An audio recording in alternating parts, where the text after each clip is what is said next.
میرا نام نادیہ ہے۔ میں غریب گھرانے سے تعلق رکھتی ہوں۔ ہمارے گھر کا گزارا اچھا خاصا ہو رہا تھا۔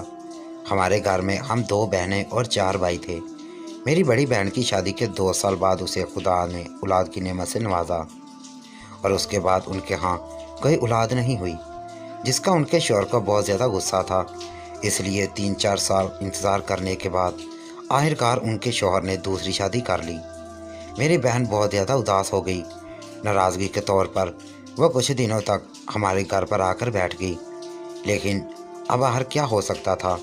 ان کے شوہر نے دوسری شادی کر لی تھی، اور وہ اپنی دوسری بیوی کے ساتھ ایک الگ گھر میں رہنے لگے تھے، کیونکہ ان کی دوسری بیوی سے ہر سال ان کے ہاں اولاد ہو جایا کرتی تھی، اور اسی وجہ سے وہ اپنی دوسری بیوی کے ساتھ ہی زیادہ تر رہتے تھے۔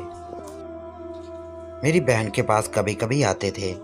میری بہن دن بدن اداس اور مرجھائی ہوئی رہنے لگی تھی۔ مجھے اپنی بہن کو دیکھ کر بہت زیادہ افسوس ہوتا تھا، مگر میں اس کے لیے کچھ بھی نہیں کر سکتی تھی، کیونکہ میاں بیوی کے معاملے میں تو ماں باپ کو بولنے کا حق نہیں ہوتا۔ میں تو پھر بھی بہن تھی۔ پھر میرے ماں باپ نے میرے لیے بھی رشتہ ڈھونڈنا شروع کر دیا، اور ان کو میرے لیے ایک اچھا خاصا رشتہ مل گیا، تو بہت جلد ہی چٹپٹ میری شادی بھی ہو گئی۔ جب میں رخصت ہو کر جا رہی تھی تو میری بہن نے کہا، اپنے شوہر کو ہمیشہ خوش رکھنے کی کوشش کرنا، ورنہ تمہارا حال بھی میرے جیسا ہی ہو جائے گا۔ میں ان کی بات سن کر حیران رہ گئی۔ میں نے کہا، آپی آپ ایسا کیوں بول رہی ہیں؟ انہوں نے کہا، میں تمہیں ایسا سبق دے رہی ہوں جس کو اگر تم نے اپنا لیا تو تم ساری زندگی خوش رہو گی۔ میں نے ان کی بات سن کر خاں میں سر ہلا دیا، مگر مجھے ان کی بات زیادہ سمجھ نہیں آئی تھی۔ نہ جانے ان کا یہ بات بولنے کے پیچھے کون سا مقصد تھا۔ میرا شوہر پردیس میں نوکری کرتا تھا۔ نئی شادی ہونے کے باوجود بھی وہ ہفتے کے اندر واپس پردیس چلا گیا تھا، کیونکہ میں کبھی اکیلی نہیں سوئی تھی، اور یہ گھر بھی انجان تھا، تو میں رات کے وقت کبھی کبھی ڈر جایا کرتی تھی۔ اس لیے میں نے اپنی نند کے ساتھ سونا شروع کر دیا، لیکن میری نند کو بھی شاید مجھے اپنے ساتھ سلانا گوارا نہیں تھا۔ اس لیے تانگ آ کر ایک دن اس نے کہا کہ تم اپنی ساس کے پاس سو جاؤ، جو کہ یہ میرے سسرال تھا، اور میں یہاں پر زیادہ بحث یا ضد بھی نہیں کر سکتی تھی۔ میرا شوہر بھی یہاں نہیں تھا، اس لیے جیسا یہ لوگ بول رہے تھے میں ویسا ہی کرتی تھی۔ اپنی نند کی بجائے اب میں نے ساس کے ساتھ سونا شروع کر دیا تھا، لیکن حیرانگی مجھے تب ہوئی جب میری ساس رات کو تیار ہو کر باتھ روم چلی جاتی اور ساری رات شیشہ دیکھتی رہتی۔ مجھے ان کی یہ حرکتیں بہت زیادہ عجیب لگتی تھیں۔ پھر میں نے سوچا کہ ان کی عمر بہت زیادہ ہو گئی ہے، اس لیے شاید وہ پاگل ہو گئی ہیں، یا پھر ان کو کوئی دماغی مسئلہ ہے، اسی وجہ سے وہ ایسا کرتی ہیں۔ لیکن اگلے روز ساس بولی، کل سے تم بھی ایسا ہی کرو گی تو جلد حاملہ ہو جاؤ گی۔ میں حیران تھی، میرا تو شوہر گھر ہی نہیں تھا، میں بھلا کیسے حاملہ ہو سکتی تھی؟ میں نے ان سے کہا کہ ساسو ماں، آپ کا بیٹا تو گھر ہی نہیں، تو میں ایسے کیسے حاملہ ہو سکتی ہوں؟ تو انہوں نے سخت انداز میں کہا، جیسا میں بول رہی ہوں بالکل ویسا ہی کرو۔ اگر تم ایسا نہیں کرو گی تو میرا بیٹا تمہیں گھر سے نکال دے گا۔ ہمیں جلد سے جلد اپنے گھر میں پوتے پوتیاں چاہیے۔ ان کی دھمکی اور نئی فرمائش سن کر میں دانگ رہ گئی۔ مجھے یقین تھا کہ آئینے کے سامنے بیٹھ کر کوئی حاملہ نہیں ہو سکتا، لیکن اس کا دل رکھنے اور اپنے رشتے کو بچانے کے لیے میں بھی روزانہ تیار ہو کر باتھ روم چلی جاتی اور آئینے کے سامنے بیٹھی رہتی۔ میری ساس مجھے یوں آئینے کے سامنے بیٹھا دیکھ کر بہت زیادہ خوش ہوتی اور کہتی، اب تم دیکھنا جلد ہی حاملہ ہو جاؤ گی۔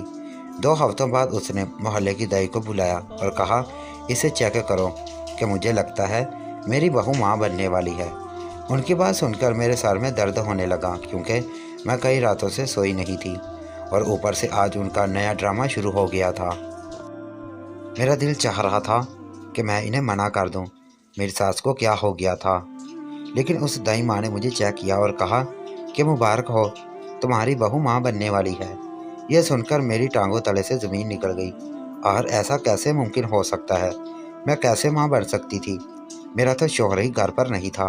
کچھ دنوں بعد میرا شوہر پردیس سے واپس آیا تو میری ساس نے ان کو یہ خبر سنائی کہ میں ماں بننے والی ہوں۔ یہ خبر سنتے ہی وہ آگ بگولا ہو گئے اور کہنے لگے کہ میں تو یہاں موجود ہی نہیں تھا، پھر یہ ماں کہاں سے بننے والی ہے؟ میری ساس نے کہا، وہ ماں بننے والی ہے، تم اتنا پریشان کیوں ہو رہے ہو؟ وہ تمہاری بیوی ہے۔